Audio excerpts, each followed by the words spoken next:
Run when you see the rhinoceros. When you see the rhinoceros. Hello, aujourd'hui un petit tuto tranquille sur l'overhead ou des positions de réception de snatch aussi pour voir un petit peu ce qu'un débutant fait et ce qu'il faudrait qu'il ne fasse pas au niveau des épaules. Donc là principalement, je vais prendre ta barre s'il te plaît, les ondes d'overhead.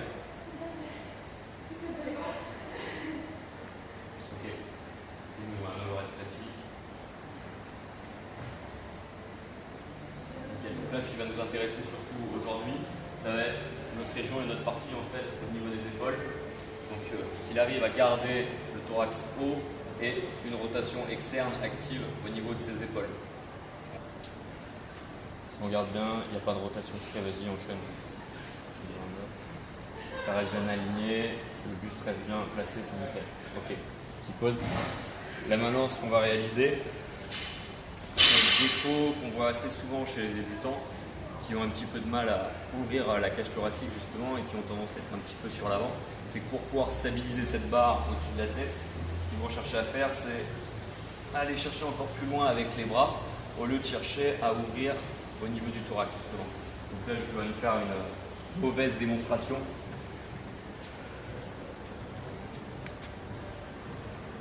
Donc là, si on regarde, on fait plusieurs. Donc déjà, il part vachement plus vers l'avant. Et si on regarde au niveau de ses épaules, un petit dernier, on voit qu'il y a une rotation qui se crée ici au niveau de son bras, il part en rotation interne, ce qui est vraiment pas bon pour son épaule. Mais c'est la seule façon qu'il a pour fuir la contrainte, pour essayer de garder cette barre au-dessus de la tête.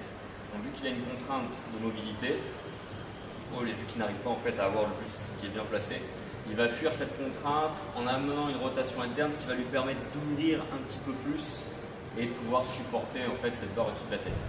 Donc là, ce qu'on peut essayer de demander à l'athlète pour lui donner des petits signaux correctifs en fait sur ce mouvement-là, à ce moment-là, c'est essayer vraiment de se focaliser sur le point du thorax, qu'on va lui demander de maintenir le plus haut possible, de descendre plus doucement, ne pas hésiter à l'arrêter au fur et à mesure pour le reprendre, pour le réactiver, parce que souvent en fait, soit c'est un petit problème de force, mais souvent c'est aussi une méconnaissance en fait, de son corps. C'est qu'au fur et à mesure, il a tendance à relâcher sans le faire exprès. Donc ne pas hésiter à lui demander de s'arrêter, stop, hop, il va se replacer, il va redescendre un petit peu plus, il peut relâcher, stop, et on lui redemande à chaque fois en fait de se replacer. Ça c'est le premier truc qui peut aider. Et stop, hop, et on lui demande de rouvrir un petit peu plus, hop, et on retrouve une rotation en top, pareil, nickel. Donc ça c'est le premier petit truc correctif qu'on peut faire. Une autre petite chose, surtout si c'est la rotation des épaules qui est uniquement le problème et qu'il arrive à rester apte à stabiliser au niveau du thorax, c'est essayer de lui demander en fait au niveau de cette barre, qu'il a actuellement, c'est quand il a au-dessus de la tête, essaye en fait d'étirer la barre, il veut la casser en deux, essaye de fixer en ouvrant, en activant un petit peu plus les triceps pour avoir une extension sur le côté.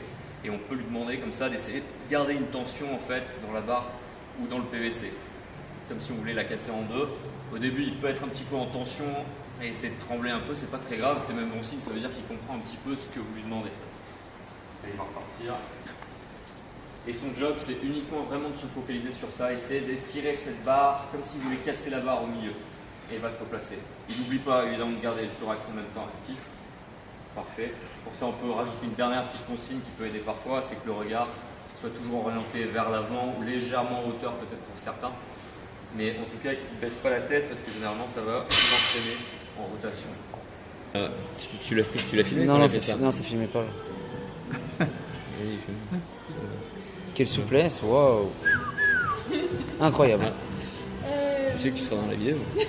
Parce que je cherchais une idée. Run when you see the rhinoceros.